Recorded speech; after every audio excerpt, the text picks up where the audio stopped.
Father, would you like to live with us in our new condo? Oh, but that old hag is an outsider, so she's definitely not allowed in. It might be due to the influence of my husband, who has always oppressed me. But my son and his wife look down on me and hurl abuse.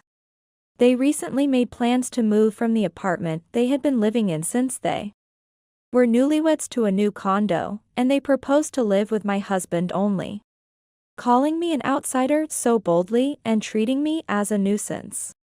I was at a loss for words due to such cruel treatment. However, when I heard the name of the condo they were planning to buy, I was puzzled. Maybe it's better not to choose that condo? Because… what? Take a break from being stupid. Are you just jealous because you envy us living in a new condo? Wow, that's pathetic. This shabby house suits you. Live here for the rest of your life. Despite my attempts to warn them, my words never seemed to reach them. Realizing this once again, I finally came to terms with it. If my husband wanted to move out and live with our son, it might be the right opportunity. Fine, if you want to leave this house, I won't stop you. But then, half a year later, my son and his wife came crying to me for help. What could have possibly happened? My name is Grace.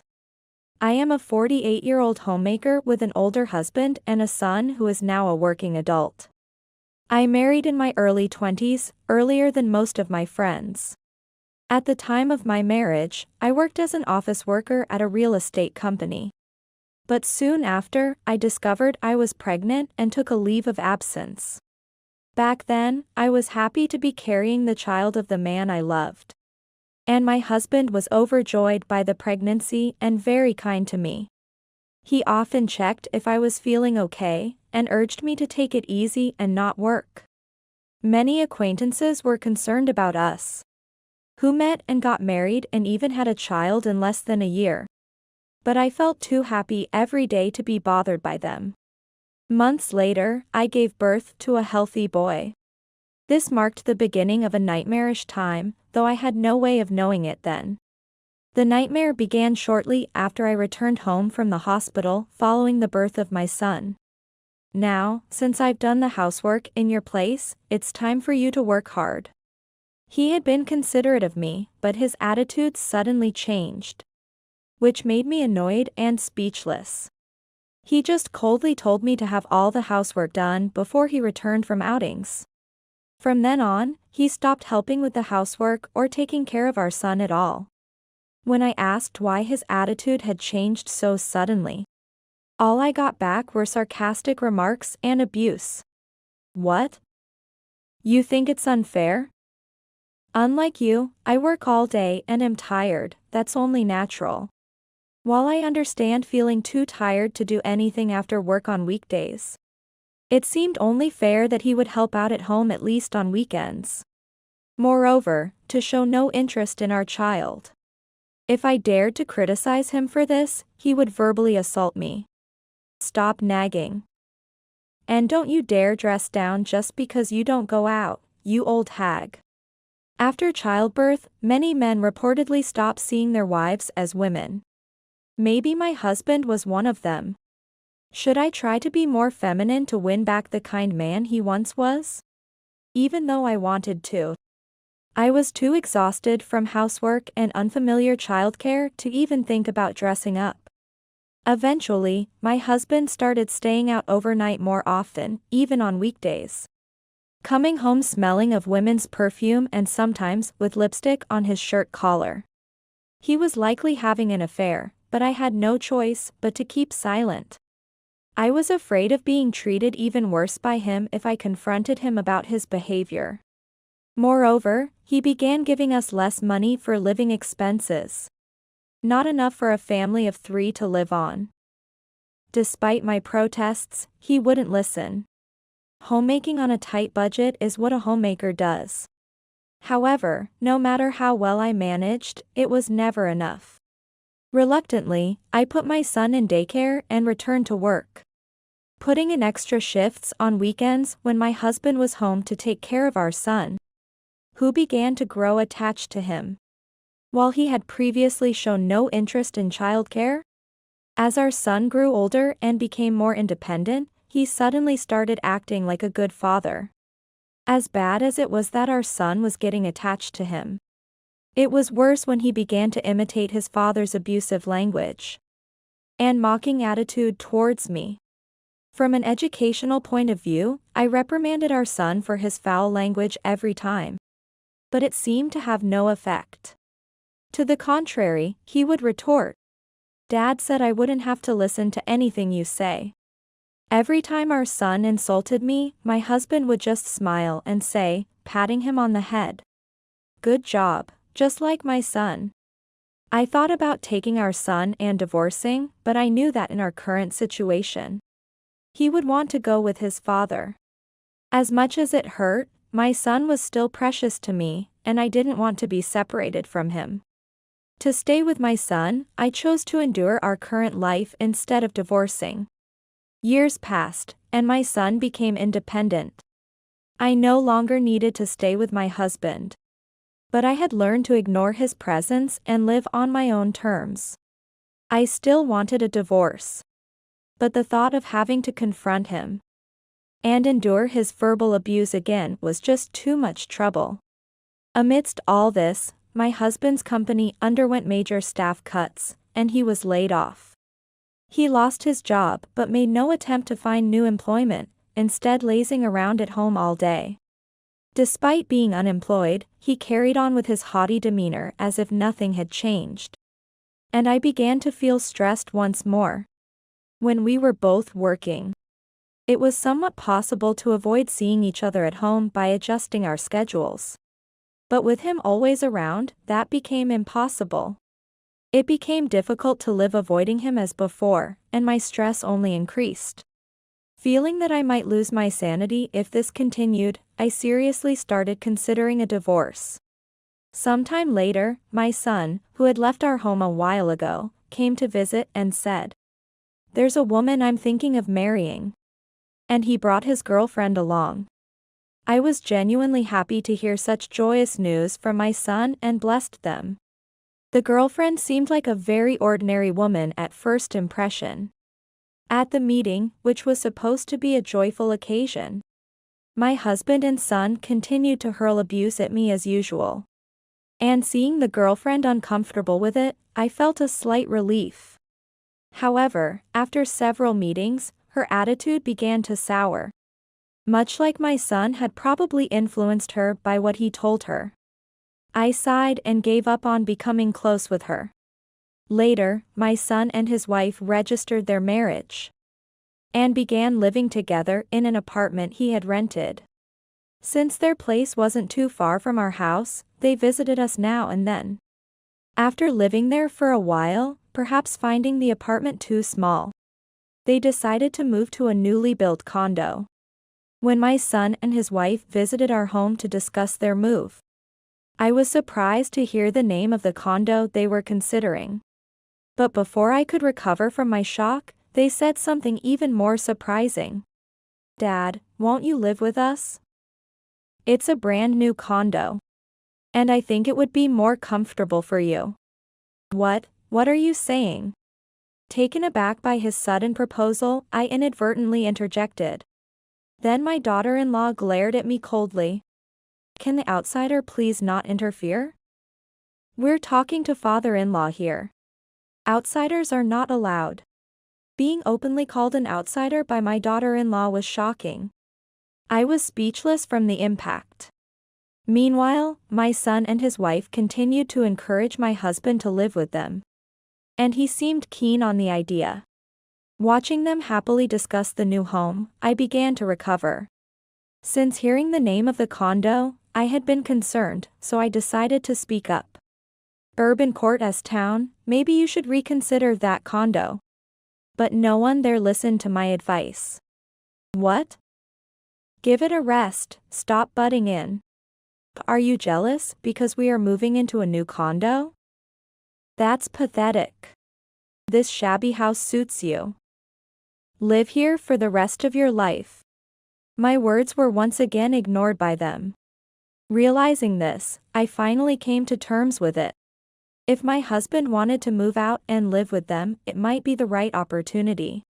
Fine, if you also want to leave this house, I won't stop you. But if that's the case, could you please divorce me first? My husband looked slightly surprised at my suggestion but soon smirked. Fine. From now on, you really are a stranger to us. He agreed to the divorce immediately and signed the divorce papers I handed him. His nonchalant acceptance surprised me more than anything. I should have divorced him sooner. While he was still agreeable, I took out the property division waiver. Documents I had prepared in advance through a lawyer. This was literally a document agreeing not to divide any property during the divorce. Thinking he had more money than me, my husband felt it was advantageous not to divide the property, as he believed it would be a loss for him. As if you have any money to talk of, making such a fuss. Despite having a chance to gain money easily, he disdainfully signed the papers. As if calling me foolish for giving up such an opportunity. I bit back my irritation and watched as he signed the document. Thus, our divorce was finalized, and soon after, he moved into the condominium purchased by my son and his wife. 6 months after the divorce, while I was enjoying my carefree single life, I received a call from my son. Mom, please do something. Dad won't work, and we're struggling. According to his desperate voice. My ex-husband had initially lived off his unemployment benefits and savings. But once those ran out, he completely depended on my son and his wife's income. No matter how much they urged him, he refused to work and only strained their finances. Although I could have predicted this, it was unexpected for my son and his wife. They had apparently planned to receive financial support from my ex-husband, who had always lied about having plenty of money. Believing his lies, they thought living with him would help them with their mortgage payments. So they bought a more expensive condo than they could afford on their income alone. But instead of helping, my ex-husband did not provide any financial support and only depleted their resources. Rushing to ask for my help was the outcome of their poor judgment. Hearing all this, I could only shake my head in disbelief. That's why I told you that a condo was a bad idea. You didn't listen to me fully, did you? Indeed. I worked in real estate, so I knew the price of the condo they were planning to buy. The price was not suitable for their income. And I had tried to advise against the purchase, because I thought they would not be able to afford the payments. Upon learning the truth that his father was not as financially secure as he had believed, my son was at a loss for words.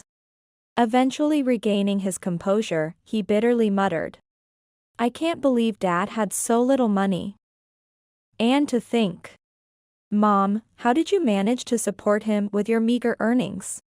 Frustrated by my son's misguided comments, I sighed again and said, "I don't know what your father told you, but..." And then I spoke about my own situation. Indeed, when my son was younger, I had returned to work at the real estate company I had previously been employed with. However, realizing that there was a limit to increasing my income that way, I desperately strived to upgrade my skills amidst the demanding days of work, household chores, and childcare. I obtained qualifications such as a licensed real estate broker and appraiser. And through gaining experience at the real estate company, I eventually started my own business a few years ago. By that time, I had become accustomed to ignoring my ex-husband. And he, having completely disregarded me, likely didn't even notice that I had started my own business. My business grew more successfully than anticipated. And within a few years, I was earning substantially more than I did as an employee. That's why I made sure to handle the property division during our divorce, so that my ex-husband wouldn't take any of my assets. After hearing my story, my son seemed stunned on the other end of the phone. Well, that's the situation. You should also strive to live independently without relying on others. After telling this to my silent son, I hung up the phone. A few days later, surprisingly, my ex-husband and my son's family showed up at my workplace. After our divorce, I had moved out of the house we had lived in and had not disclosed my new address to them. Yet, they had somehow found out where I was. Wondering about this, it must have shown on my face because my son said, "I really wanted to see you, Mom, so I searched desperately to find you." It seemed my ex-husband, having heard about my conversation with our son, approached me with a greedy look in his eyes. "I supported you all this time, give me something in return." I couldn't help but snort at his ridiculous claim. "What are you talking about? You supported me? You, who never helped around the house and just belittled and ignored me. Stop joking, please." At my retort, my ex-husband was at a loss for words. Though their visit was honestly a nuisance, it might have been fortuitously timed. Deciding to settle everything once and for all, I stepped out of the room and called a certain man, saying, "I need you to come here right now." While waiting for the person I had called, I managed to keep my ex-husband and his family in the reception room. They sat there, slightly perplexed, but stayed put, munching away at the snacks on the table. Were they that hard up for food? As I was growing incredulous at their lack of decorum, the person I had called arrived. "Sorry to keep you waiting," said the man as he entered the reception room. It was the lawyer who served as the legal advisor for my company and had handled the paperwork during my divorce. Seeing the lawyer suddenly appear, my ex-husband and his family were taken aback. I didn't wait for their confusion to settle and quickly addressed my ex-husband. "I will be claiming property division from you." "What? Property division? What are you talking about? What did I do?" As expected, my ex-husband objected, but I calmly informed him, "I won't let you forget how you treated me during our marriage." In fact, I had been keeping a record of all his mistreatments, thinking it might come in handy if we ever divorced. This included details of the verbal abuse he had hurled at me, the long hours I had to work because he wouldn't provide enough for living expenses, and evidence of his infidelity. After consulting with my lawyer with this information, I was told that it was possible to claim property division, so I proceeded with it. Yet, my ex-husband was smirking arrogantly, as if it was all a joke. "Ridiculous, I don't have money to pay any property division," thought. To my ex-husband's declaration of unwillingness to pay, the lawyer coldly asked, "Shall we settle this in court then? We have sufficient evidence to claim property division on behalf of the lady. If you refuse, we will proceed with appropriate measures." As soon as he heard the word court, my ex-husband panicked. "Court? No, I didn't really." Eventually, perhaps out of fear of litigation, he agreed to pay the property division. Seeing his pitiful state, it seems my son and his wife finally saw him for what he was. Desperate for money, they began to cozy up to me. "Mom, I'm sorry for everything up until now. We'll take good care of you from now on, let's get along, okay?" It was obvious they were acting out of financial interest, and their attitude was nothing but displeasing. Even though they were my son and his wife, I decided to firmly push them away as a last act of love. "No matter what you say or do, I will not provide financial support for you in the future. Earn your own money instead of begging from someone else." Upon hearing my stern words, my son and his wife looked disheartened and hung their heads. Later, the property division my ex-husband was ordered to pay started being deposited regularly every month. It was a small amount, so it would take time to complete the full payment. But I decided to wait patiently.